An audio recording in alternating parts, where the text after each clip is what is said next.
¿Qué realidad medieval encierra el mito de los hijos de Noé, conocidos como Sem, Cam y Jafet? ¿Qué relación puede tener el nombre de Abraham con el Imperio Romano? ¿Qué catástrofe sirvió de modelo original para la historia bíblica de la destrucción de Sodoma y Gomorra? Veámoslo, comenzamos.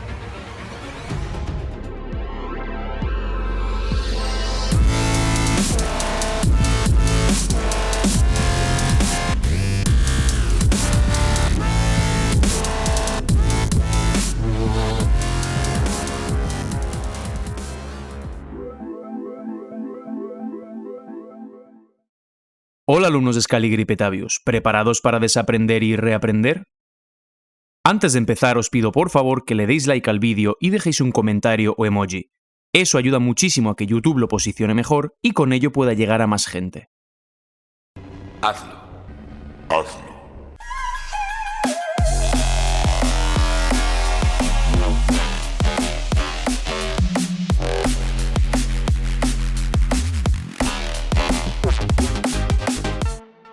Este vídeo continúa la exposición en forma de tabla comparativa del vídeo anterior, que os aconsejo que veáis. Os recuerdo la estructura básica de la exposición en forma de tabla comparativa. El número indica cada uno de los paralelismos consecutivos, y las letras indican las diferentes épocas comparadas, a saber, A, la Biblia, B, la antigüedad clásica y tardía, C, el original medieval. Os adelanto ya que no en todos los números figurarán las tres letras. Esto se debe a que no siempre se puede hallar el paralelismo correspondiente. Diferentes crónicas fueron escritas por distintos cronistas que se atenían a diversas ideas.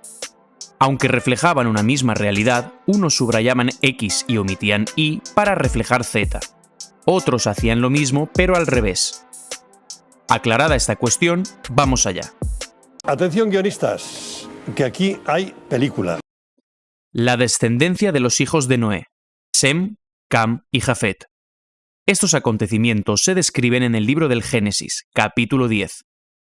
1a. Tras la catástrofe, la Biblia expone largos linajes y nombres de pueblos, que se multiplicaron a partir de los hijos de Noé, es decir, de las personas que sobrevivieron al diluvio. 1b. Justo en ese lugar del MCG, Mapa Cronológico Global, la historia scaligeriana sitúa las listas de los emperadores romanos de Oriente, probablemente relacionados con los TRQVN, migrados y dispersados tras la Guerra de Troya. Si todavía no sabéis a qué me refiero con historia scaligeriana, aquí tenéis el vídeo en el que introduzco brevemente el tema. Y si todavía tampoco sabéis qué es el mapa cronológico global, ni los TRQVN relacionados con la Guerra de Troya, os recomendaría ver la lista de reproducción en la que explico estas y muchas otras cuestiones. Encontraréis el enlace correspondiente en la descripción. No voy a entrar en excesivos detalles, ya que habrá tiempo de ver todo esto y mucho más en futuros vídeos. Solamente subrayaré la aparición simultánea de las largas listas de gobernantes. Sería interesante comparar las listas bíblicas con los gobernantes bizantinos supuestamente de los siglos 6 al 10 después de Cristo y con los gobernantes griegos supuestamente de los siglos 6 al 1 antes de Cristo. 1c. En el original medieval se trata quizá de la lista de los gobernantes de Europa y Asia del periodo de los siglos 13 al 16, los descendientes de los mongoles que se dispersaron y asentaron en Europa y Asia como resultado de la Guerra de Troya del siglo XIII de nuestra era y la consiguiente gran conquista mongola del siglo XIV. ¿Qué dice, hippie colgado? Este tema es muy interesante y absolutamente trascendental. Lo trataré con mayor profundidad en la futura serie de vídeos titulada Imperio. Por cierto, en cuanto al término mongol o, más correctamente, mogol, explico muy brevemente su probable origen etimológico en uno de mis anteriores vídeos. El Pandemonium de Babilonia, la división de las lenguas y la dispersión de los pueblos. Estos acontecimientos están descritos en el Génesis, capítulo 1, versículos del 1 al 9. 1a. En la Biblia se describe la dispersión de los pueblos tras el Pandemonium. He aquí dos antiguas representaciones de la construcción de la Torre de Babel. Estas otras dos imágenes muestran la destrucción de dicha torre y la dispersión de los pueblos por toda la tierra. Acerca de qué significaba realmente el concepto de pandemonium babilónico, os hablaré en la futura serie de vídeos titulada Las 7 maravillas del mundo. Amén. 1b. Aquí, en el MCG, figura una repetición del relato sobre la huida de los pueblos derrotados tras la guerra de Troya, supuestamente del siglo XIII a.C., de los tarquinios tras la guerra supuestamente del siglo VI a.C., y de los godos tras la guerra gótica supuestamente del siglo VI después de Cristo. 1c. En el original medieval, la enorme guerra de Troya del siglo XIII tuvo como resultado la migración y dispersión de muchos pueblos por la tierra. Los diferentes grupos de desplazados abandonan Bizancio. Los vencedores mongoles se extienden por el mundo. El cronista bíblico pudo llamar perfectamente pandemonium babilónico a la conquista mongola. Claro. Si esto os resulta extraño y todavía no entendéis nada, esperad a las series de vídeos Imperio y la Rus bíblica.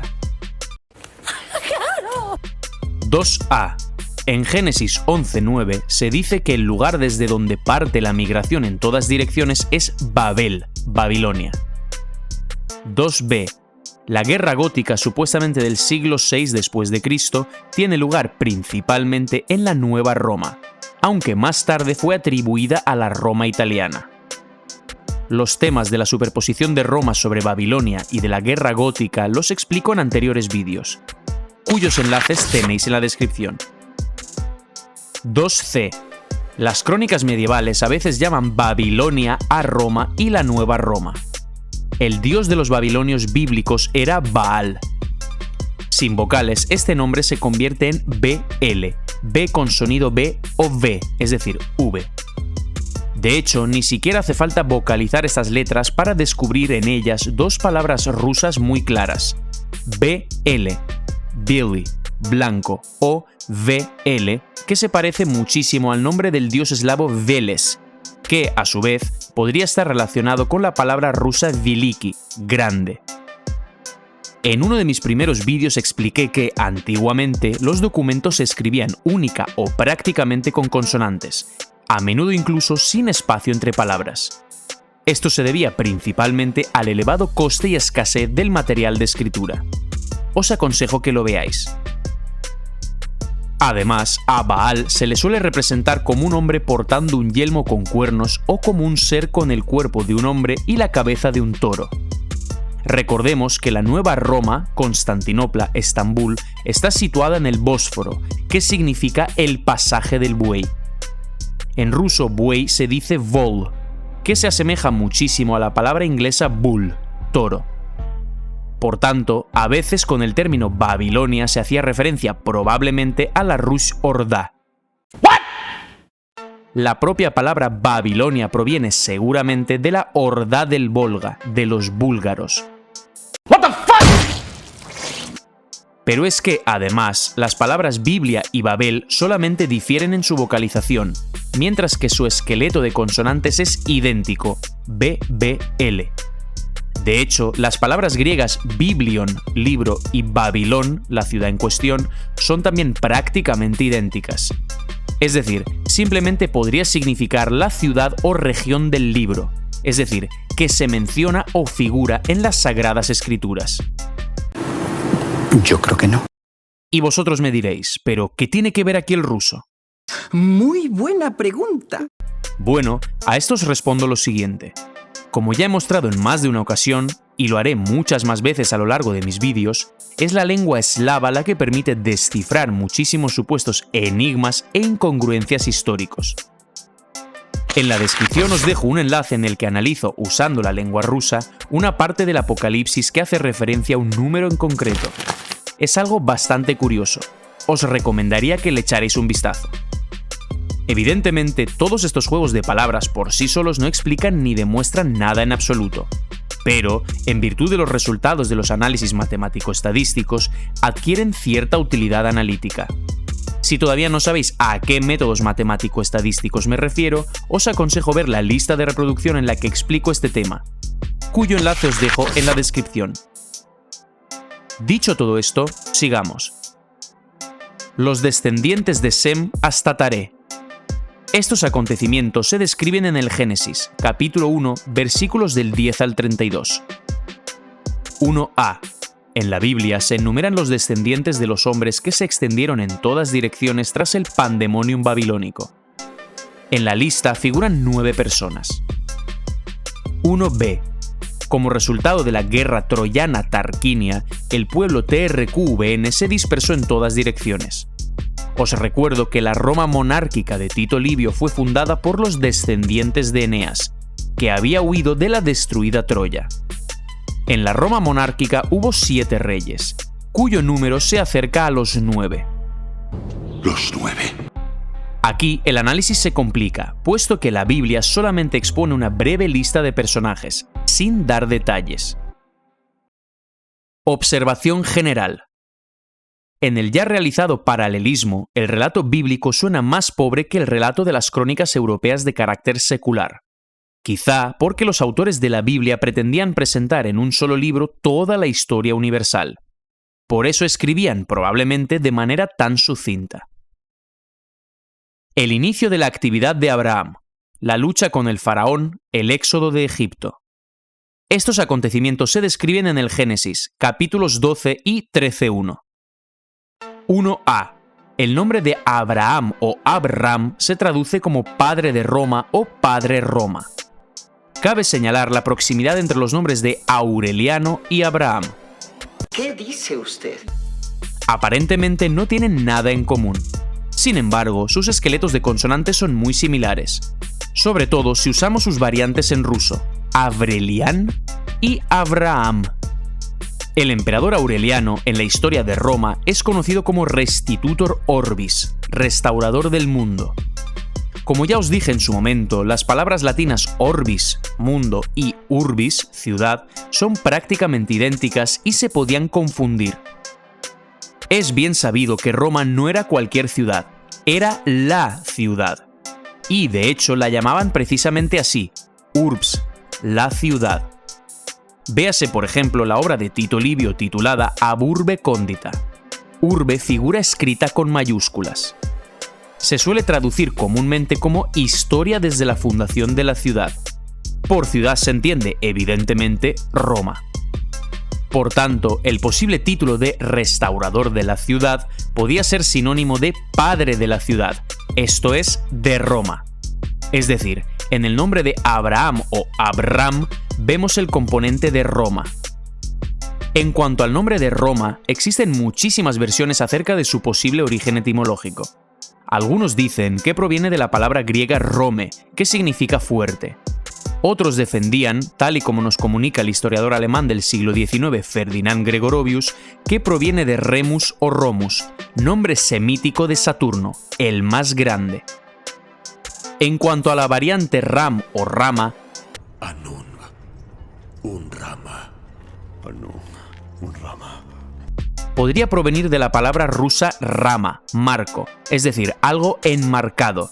De ahí la palabra inglesa room, habitación.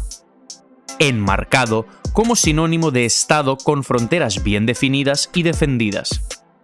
O quizá también tenga relación directa con las palabras rama, ramificación. Es decir, un imperio o potencia con múltiples ramificaciones, o lo que es lo mismo, provincias, controladas desde la metrópoli. Repito una vez más, todos estos juegos de palabras no sirven como explicaciones de nada, pero sí sirven para ver con mayor claridad los posibles paralelismos, descubiertos mediante métodos matemático-estadísticos. 1b. Al principio del Tercer Imperio Romano, usando terminología de la nueva cronología, supuestamente en el año 330 después de Cristo, vemos de nuevo una fundación de Roma. Esta vez se trata de la nueva Roma en el Bósforo, es decir, supuestamente Constantinopla. A Estambul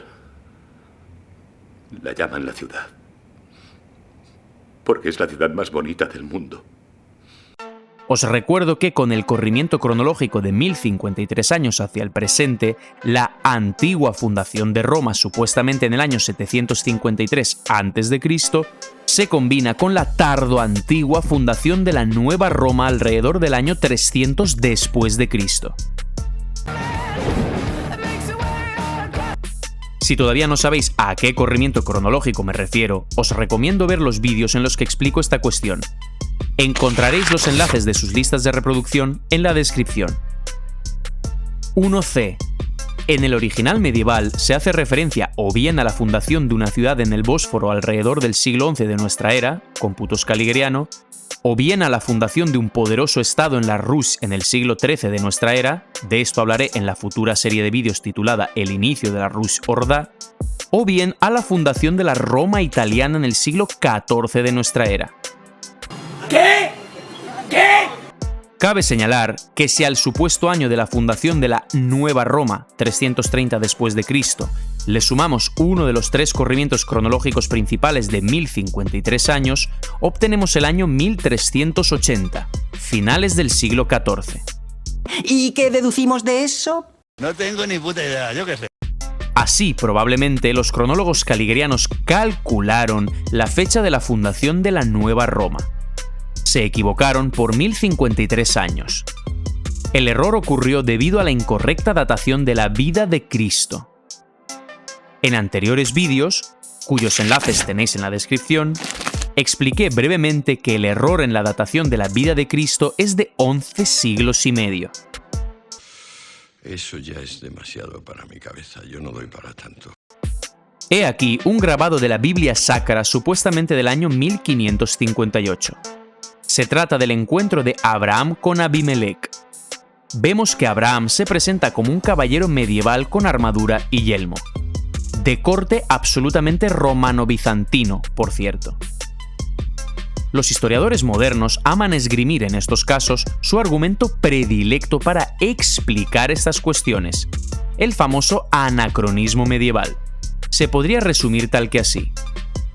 La ignorancia y el desconocimiento de los artistas medievales les llevaba a representar acontecimientos pasados con aspectos de su propia realidad. Y vosotros os preguntaréis, ¿pero por qué hacían eso? Muy buena pregunta. A lo que cualquier historiador os contestaría: porque así percibían y asimilaban mejor las escenas y el mensaje. Y es que con argumentos así se puede explicar cualquier cosa. Ah, sí, bueno, siempre que vean una cosa así, lo hizo un mago. Si cuela y si no me la pela. Sin embargo, a tenor de los resultados empíricos matemático-estadísticos, todos estos presuntos anacronismos adquieren una explicación diferente y totalmente lógica. 2a. Abraham se traslada de su patria a un nuevo lugar. Esto se menciona en Génesis 12:1. 2b. De nuevo tenemos una repetición. Tras la caída de Troya, un grupo de supervivientes troyanos se traslada al Lacio italiano. Los inmigrantes están encabezados en un primer momento por Eneas. Después, los descendientes de los troyanos son encabezados por Rómulo y Remo, descendientes de Eneas. 3a. Encontramos la famosa leyenda sobre la mujer, presente en el relato de la guerra de Troya y todos sus reflejos duplicados. En el caso de la Biblia tenemos a Sara, mujer de Abraham. Quizá se haga referencia de nuevo no a una mujer en el sentido literal de la palabra, sino a una personificación de un concepto o de un gran colectivo, como por ejemplo un pueblo. 3b. Una parte integral del relato de la guerra troyana tarquinia gótica, como ya he dicho, es la leyenda sobre la mujer. Aquí, en el MCG, se trata de Julia Messa, en el periodo supuestamente de los años 250 al 300 después de Cristo. 4a. Abraham y Sara vienen de Misraim. En la traducción sinodal se trata de Egipto. Génesis 12:10. Acerca del nombre de Egipto, cito al egiptólogo alemán del siglo XIX Heinrich Karl Brugsch. En las inscripciones antiguas, al igual que en los libros de los cristianos egipcios tardíos, Egipto se designa con una palabra que significa tierra negra, en egipcio Kem o Kami. Cabe señalar que el nombre de Egipto era desconocido para los habitantes del Nilo. Wilkinson opinaba que la palabra Egipto pudo surgir del nombre de la ciudad de Coptos o Guptos. En relación con su procedencia y explicación, es un auténtico enigma el nombre propio con el que los extranjeros de Asia designaban en sus lenguas a Egipto. Los hebreos lo llamaban Mitzrayim, los asirios Mutsur, los persas Mudraya. Este y muchos otros temas los expondré en la serie de vídeos titulada El auge del imperio. 4b. En la historia de Roma tiene lugar una guerra con los godos supuestamente a finales del siglo III, principios del 4 después de Cristo. 4c. En el original medieval se trata, una vez más, de la guerra del siglo XIII de nuestra era, en la región del Bósforo. El bíblico Misraim, Egipto, se identifica aquí con Mesec, Roma, es decir, Moscovia, la Rus Ordá de los siglos XIV-XV. ¡Me cago en todo lo que he estudiado! ¡Que los degenerados! Esto puede sonar extraño así, de primeras, pero tranquilos, tened paciencia. Esta y muchas otras cuestiones las explicaré en la futura serie de vídeos La Rus Bíblica. Thank you. Después, parte de esos acontecimientos fueron trasladados, sobre papel se entiende, al Mediterráneo y al Egipto africano. 5a. En Génesis 12:15 se habla del rapto de Sara por parte del faraón. 5b. En la antigüedad tenemos el famoso rapto de las Sabinas en Roma, o, lo que es lo mismo, el rapto de Helena en la guerra de Troya. A causa de esto comienza la guerra. 5c. En el original medieval del siglo XIII, la leyenda sobre la mujer tiene como modelo un conflicto religioso. Como ya he dicho en más de una ocasión, antiguamente se representaba, por ejemplo, a la iglesia o la fe en forma de mujer bella, de manera alegórica. 6a. El raptor de Sara es el faraón. La palabra faraón, FRN sin vocales, en virtud de la transformación de la fita en tau, es similar al término TRN, es decir, troyano o tirano. Como ya os expliqué en uno de mis anteriores vídeos, cuyo enlace tenéis en la descripción, el esqueleto TRN también está directamente relacionado con otro esqueleto de consonantes, TRC, FRNC, C con sonido K o TRQVN, es decir, tarquinio, tracio, turco, franco, etc. ¿Te has colocado? ¿Qué? 6b. El que rapta a la mujer en el relato de Troya es un troyano TRN, es decir, TRNQVN. En la versión de Tito Livio, el que ofende, insulta a una mujer es un miembro del clan Tarquinio, es decir, de nuevo, TRQVN.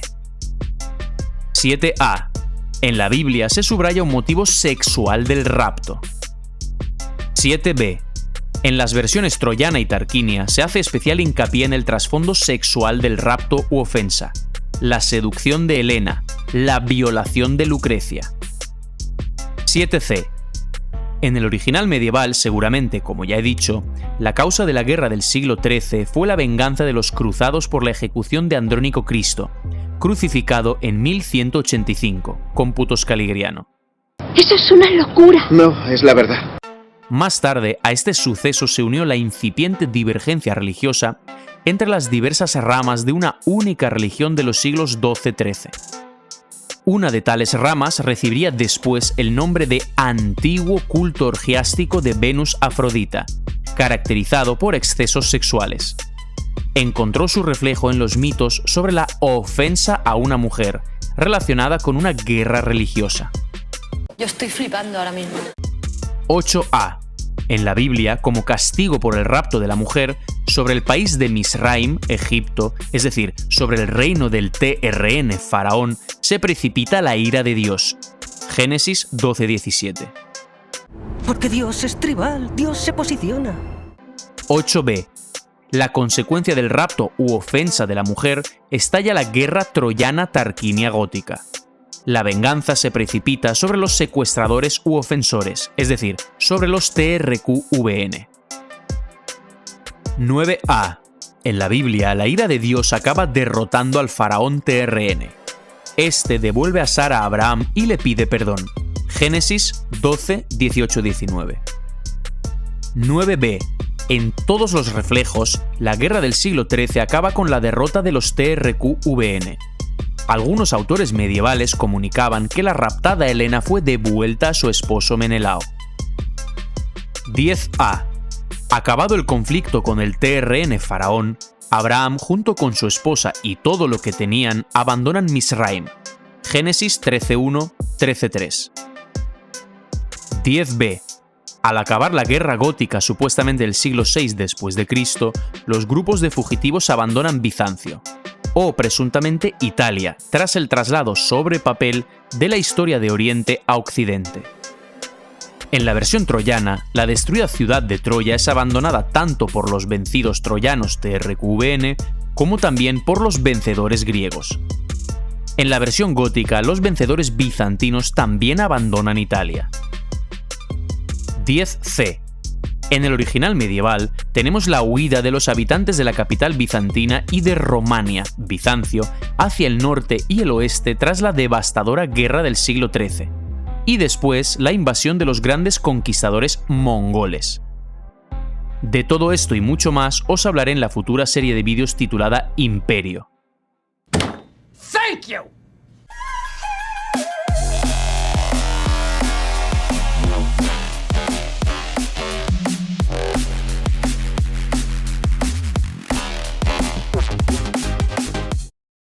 Abraham y Harán, la división del reino en dos: Isaac, Esaú, Jacob, Judá, José. Estos acontecimientos se describen en Génesis 13, 2:18 y 14:38. 1a.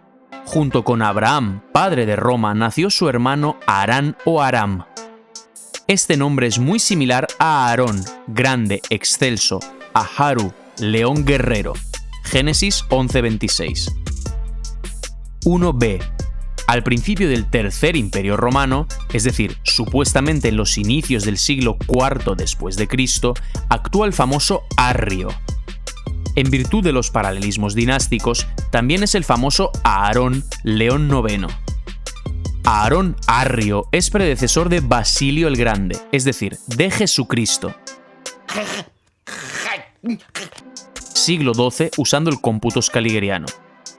Tanto el tema de los paralelismos como el de todas estas identificaciones de personajes los explico en anteriores vídeos, cuyos enlaces tenéis en la descripción. 2a. Harán engendró a Lot.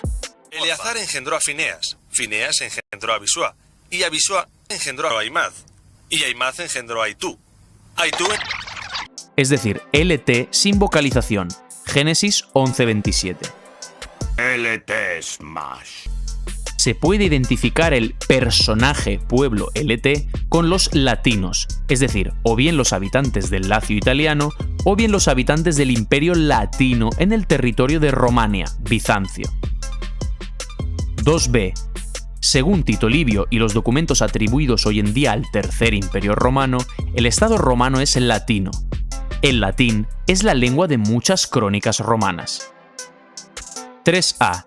Dios le dice a Abraham, padre de Roma: «Y haré de ti una gran nación, y te bendeciré y engrandeceré tu nombre». Es decir, Roma.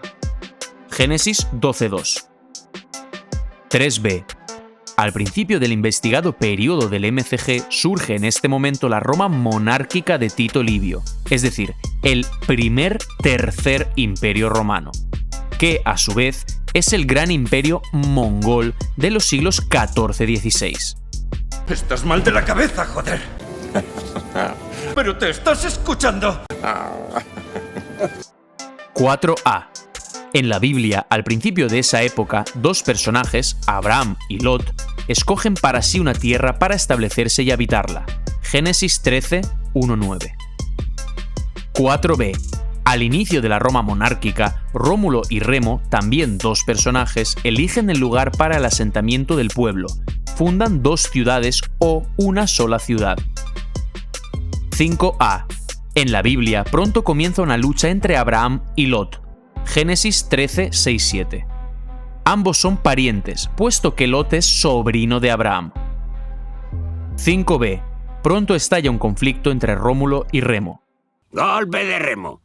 Esto ocurre supuestamente en el siglo VIII a.C.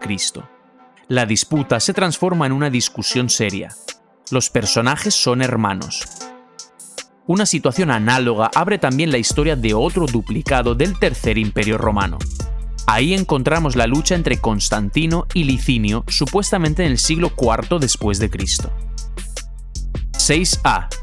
No hay testimonio de que Abraham matara a Lot. Sin embargo, se dice que contra Lot se inicia una guerra, en la que atacan a Lot 4 reyes y lo hacen prisionero. Génesis 14:12. 6b. En la historia de Roma, Rómulo mata a Remo supuestamente en el siglo VIII a.C. En otro duplicado, supuestamente del siglo IV después de Cristo, Constantino I inicia una guerra contra Licinio, que acaba con la derrota de este último. Al igual que en la Biblia, Constantino I y Licinio al principio fueron amigos. 7a.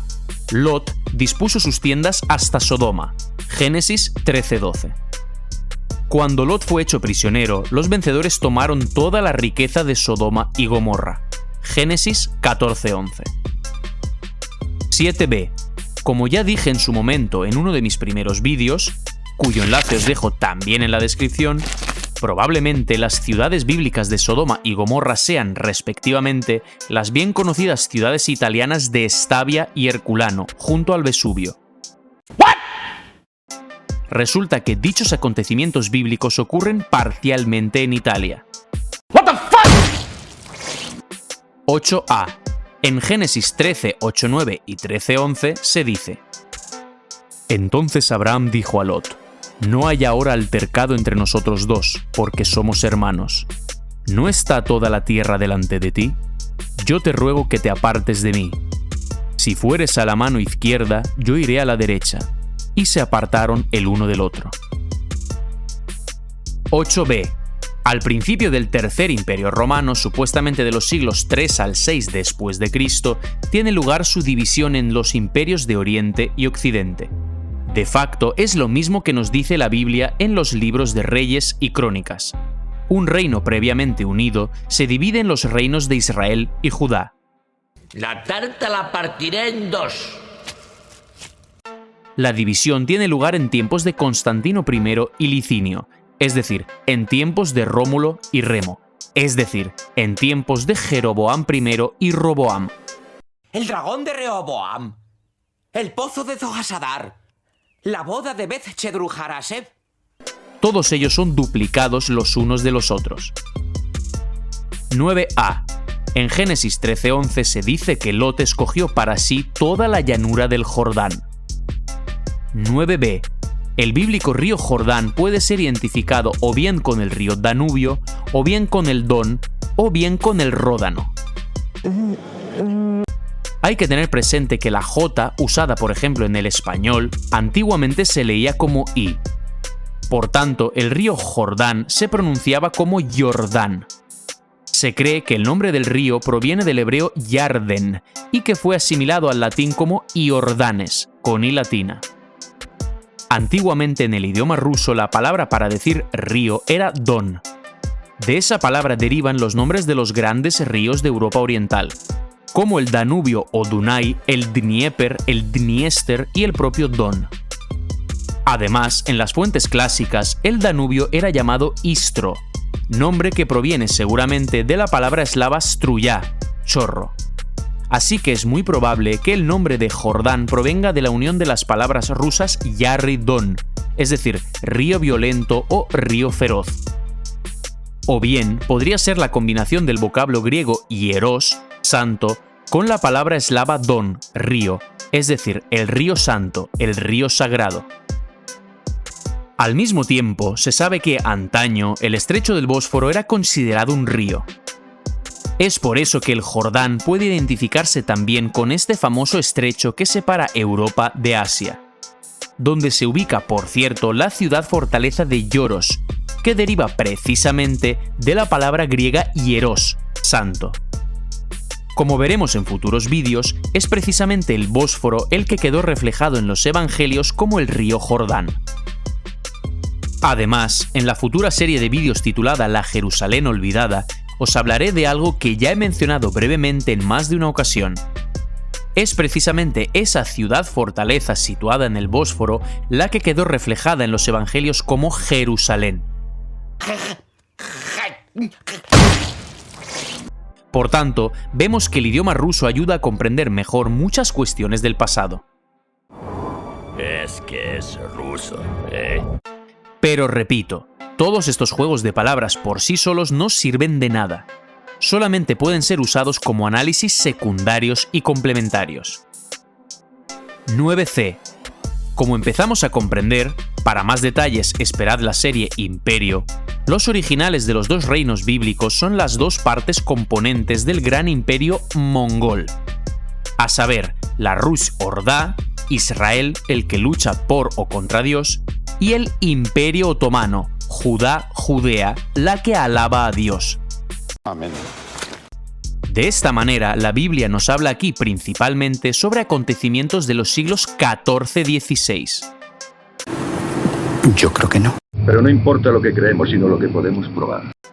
10a. En Génesis 13:11 se dice que Lot partió hacia el oriente y fue así como se separó de Abraham. 10b. Lot es un duplicado de Licinio Roboam, es decir, del gobernante judío oriental, fundador del reino al oriente a principios del siglo IV después de Cristo. 11a. En Génesis 15:18 se dice que el Señor hizo un pacto con Abraham y le dijo: «A tus descendientes les daré esta tierra, desde el gran río de Egipto hasta el gran río, el Éufrates». El Éufrates bíblico es, por tanto, o bien el Danubio, o bien el Prut, o bien el Volga. De hecho, los esqueletos de consonantes de los nombres de Éufrates, FRTS, y Prut, PRT, se parecen mucho. ¿Sí? ¿Seguro? Por supuestísimo. El cambio de la F por la P y viceversa se puede explicar observando, por ejemplo, idiomas como el inglés. La grafía PH se lee como F. Pero es que antiguamente en idiomas como el latín también encontramos esa grafía con sonido F. Teniendo en cuenta esto, los esqueletos de consonantes mencionados se vuelven todavía más parecidos. PRTS, PRT. Sí. 11b. El imperio bizantino, supuestamente de los siglos IV-VI después de Cristo, se considera un poderoso estado que abarcó grandes territorios. De hecho, dominó amplios territorios en Oriente Medio, incluyendo Egipto y las regiones del actual Éufrates. 12a. La Biblia nos habla del nacimiento de Ismael en tiempos de Abraham, alumbrado por la esclava Agar, concubina de Abraham. Génesis 16. 12b. El científico e enciclopedista ruso Nikolai Alexandrovich Morozov identificó este relato con el origen del Islam, Islam Ismael, supuestamente a principios del siglo VII después de Cristo, y con el inicio de la Égira supuestamente en el año 622 de nuestra era. Por cierto, en la Edad Media a los musulmanes los llamaban también agarenos, de la bíblica Agar. Una de las consecuencias del corrimiento cronológico de 333 años es la identificación del inicio y final del Tercer Imperio Romano.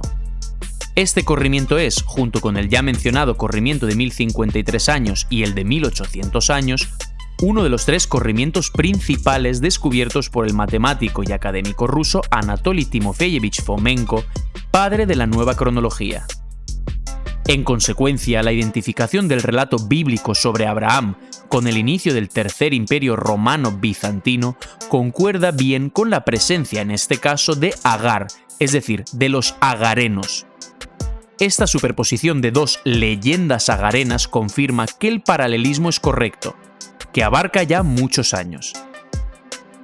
13a.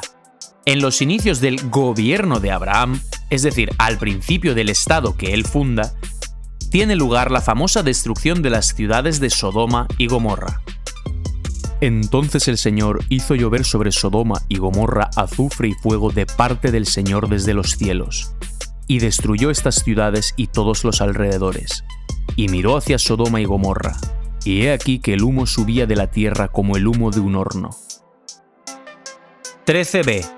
En el Segundo Imperio Romano encontramos la bien conocida erupción del Vesubio, supuestamente en el año 79 después de Cristo. Se cree que fue esa la erupción que destruyó las ciudades de Estavia, la bíblica Sodoma, Herculano, la bíblica Gomorra, y Pompeya. Esta misma erupción describió también Tito Livio, ubicándola en su Roma monárquica. En virtud de que el segundo y tercer imperio romanos son duplicados, supuestamente en el año 472 después de Cristo aparece otra erupción. En particular, en el libro del pedagogo ruso Vladimir Ignatyevich Klasovsky de 1848, titulado Descripción sistemática de Pompeya y de las antigüedades en ella descubiertas, se nos dice que la destrucción de Pompeya fue, a tenor de lo que nos dicen Suetonio y Dion Casio, varios siglos más tarde de lo que hoy en día consideran los historiadores y nos intentan hacer creer. Nos está engañando, que no nos engañe, que nos diga la verdad. Esto lo expliqué en uno de mis anteriores vídeos, cuyo enlace os dejo en la descripción y os aconsejo que veáis. Así pues, de nuevo, se combinan dos leyendas, cuya cercanía ya ha sido establecida anteriormente. 13c. Como ya dije en el vídeo en el que hablo de la erupción del Vesubio, las antiguas erupciones supuestamente de los años 79 y 472 después de Cristo son, seguramente, tan solo unos reflejos fantasma sobre papel de las erupciones de los años 1138-1139 o 1500, o, lo más seguro, del año 1631. ¿Cómo? ¿Pero qué me estás contando? Así que los visitantes actuales de Pompeya y Herculano ven, en realidad, los restos de dos ciudades de los siglos XVI-XVII. ¡Me cago en todo lo que he estudiado! ¡Que los degenerados!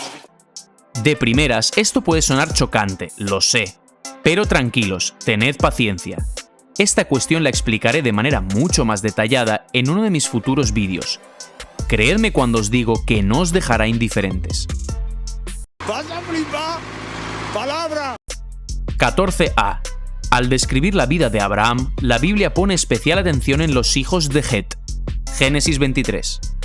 Con ello se subraya que estos no son súbditos de Abraham, sino que conforman un pueblo poderoso, con el que Abraham intenta mantener buenas relaciones. De hecho, en Génesis 23:7 se dice que se inclinó ante dicho pueblo, ante los hijos de Het. 14b. En la historia del Tercer Imperio Romano, supuestamente de los siglos IV al VI después de Cristo, juegan un gran papel los godos, que ya hemos identificado en vídeos anteriores con los getas y los hititas. Los godos no son romanos pura sangre. Ni siquiera eres un pura sangre. Ay, qué pena. Sin embargo, los godos interactúan con Roma e incluso durante un tiempo gobiernan allí, supuestamente en el siglo VI después de Cristo. 14c. En el original medieval, los godos, getas, hititas, hunos, janes, canes, etc. son diversos nombres medievales de los cosacos tártaros. ¡Vienen los tártaros! ¡Vienen los tártaros! Todo esto y mucho más lo veréis en la futura serie de vídeos llamada Imperio. 15a. El líder de la cabeza de los hijos de Het es un tal Efrón Geceo. Génesis 23:10. Teniendo en cuenta el frecuente paso de la F a la T y viceversa, este Efrón, FRN, se transforma en troyano, TRN, o franco, FRNC, C con sonido K. Además, Efrón, con la grafía PH, es un nombre prácticamente idéntico al título de faraón, escrito en muchos idiomas también con la grafía PH. Sus esqueletos de consonantes son idénticos, PHRN o FRN. Lo único que cambia es su vocalización. 15b. Los godos, getas y hititas se superponen sobre los TRQVN tarquinios o troyanos. Esto lo explico en uno de mis anteriores vídeos. Por eso son sinónimos de los godos, getas y hititas los pueblos TRN o TRQVN. ¿Qué dice usted? De esta manera encontramos en la Biblia, en el lugar correcto, el a priori esperado término TRN. 16a. En la Biblia tiene lugar la muerte del primer rey, Abraham, tras su alejamiento de Lot. En Génesis 25:11 se dice que a su muerte Dios bendijo a su hijo Isaac. quizá Isaac sea una variante del también bíblico nombre del rey Asa, que en el libro de los Reyes indica la época de Jesús. 16b. Al principio del Tercer Imperio Romano tenemos la muerte de Constantino Rómulo Jeroboam I, el primer gran rey de la Roma monárquica de Tito Livio. A Rómulo le sucede Numa Pompilio, que se superpone sobre la época de Jesús. Numa, duplicado del rey bíblico Asa de Judá, corresponde, con el corrimiento de 1053 años, a la época supuestamente de los años 333-368 o 333-378 después de Cristo. 17a. De Abraham a Moisés, es decir, hasta el Gran Éxodo, la Biblia enumera 7 patriarcas principales, a cuyas biografías se dedica bastante espacio: Abraham, Isaac, Esaú, Jacob, Judá, José y Moisés. Génesis, capítulos del 12 al 50. 17b. Tito Livio, al describir la Roma monárquica, es decir, el primer, segundo, tercer imperios romanos, es decir, realmente el imperio de los siglos XIV-XVI, también enumera 7 reyes. Con el último rey Tarquinio el Soberbio tiene lugar un éxodo, la huida de los tarquinios TRQVN de Roma tras su derrota en la guerra por parte de los romanos. De esta manera, ambas fuentes, la religiosa, la Biblia, y la secular, la obra de Livio, indican aquí la misma cantidad de grandes reyes patriarcas. Y aquí detengo por ahora mi exposición. En el siguiente vídeo analizaremos cuestiones muy interesantes, tales como el éxodo de Egipto y la lucha de Moisés contra el faraón, entre otras muchas cosas. Es decir, seguiré exponiendo las correspondencias entre la presuntamente antigua historia bíblica y aquella que narran las crónicas seculares medievales. No os lo podéis perder. Por tanto, esto ha sido todo por hoy. Muchísimas gracias por vuestra atención. Nos vemos en el siguiente vídeo. Hasta la próxima, amigos.